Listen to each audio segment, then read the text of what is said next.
ایک عالم گزرے ہیں، ان کو علماء فرماتے تھے قطب مدینہ. کیا فرماتے تھے؟ قطب مدینہ. یمن کے تھے وہ. کہاں کے تھے؟ یمن کے.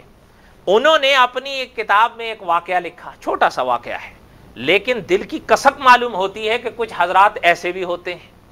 شیخ ابو الخیر رحمۃ اللہ علیہ کا واقعہ لکھا کہ حضرت حرم گئے اور حضور صلی اللہ علیہ وسلم کے روضے پر حاضری دی، صلاۃ والسلام پڑھا. حضرت یمنی رحمۃ اللہ نے لکھا ہے کہ شیخ ابو الخیر رحمۃ اللہ علیہ نے جب سلام پڑھا، سلام پڑھنے کے بعد ایک لفظ کہا حضور سے صلی اللہ علیہ وسلم. اب یہ تو جعلی ہے نا. اور ایک لفظ کہا حضور صلی اللہ علیہ وسلم سے، فرمایا آقا آپ کے حرم آ گیا ہوں، آپ کے روضے پر آ گیا ہوں، اس لیے آپ کا مہمان ہوں. بات سمجھ رہے ہیں؟ بس ایک وجد آیا، ایک خیال آیا، ایک کسک دل میں پیدا ہوئی. فرمایا حضور آپ کا مہمان ہوں میں. یہ فرما کر باہر تشریف لے ریاض الجنہ آئے. ریاض الجنہ میں اپنی عبادت میں مشغول ہو گئے، آنکھ لگ گئی، سو گئے. جب سوئے تو خواب میں حضور صلی اللہ علیہ وسلم کی زیارت، اور حضور نے فرمایا صلی اللہ علیہ وسلم جس نے خواب میں مجھے دیکھا تو اس نے مجھے ہی دیکھا. شیطان ہر روپ دھار سکتا ہے، حضرت محمد رسول اللہ صلی اللہ علیہ وسلم کا رخ انور نہیں لے سکتا.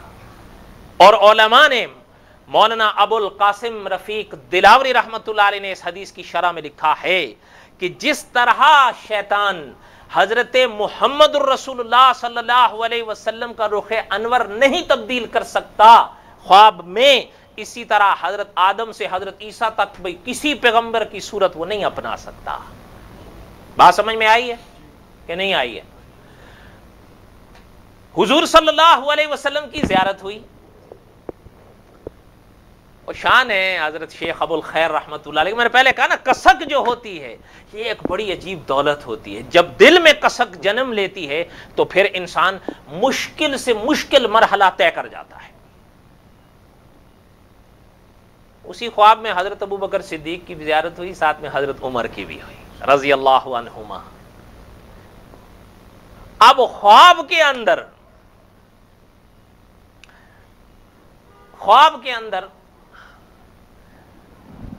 ایک صاحب آئے، اٹھو.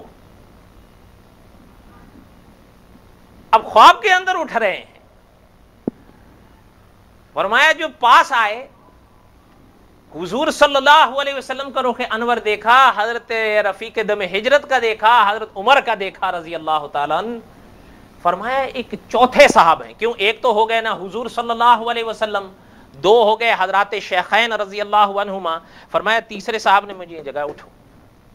فرمایا یہ حضرت علی تھے کرم اللہ وجہ. فرمایا ادھر آئیے. فرمایا میں حضور کے پاس آ گیا صلی اللہ علیہ وسلم. حضور نے ایک ہاتھ سے روٹی دی. فرمایا تھا نا روزے پہ کہ حضور میں آپ کا مہمان ہوں. فرمایا مہمان ہو تو یہ روٹی لے لو. اور پھر وہ روٹی حضور کے ہاتھ کی ہے. فرمایا کھاؤ.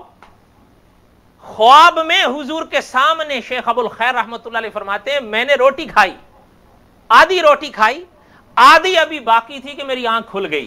فرمایا جیسے ہی آنکھ کھلی تو آدھی روٹی میں ہاتھ میں پکڑا بیٹھا تھا.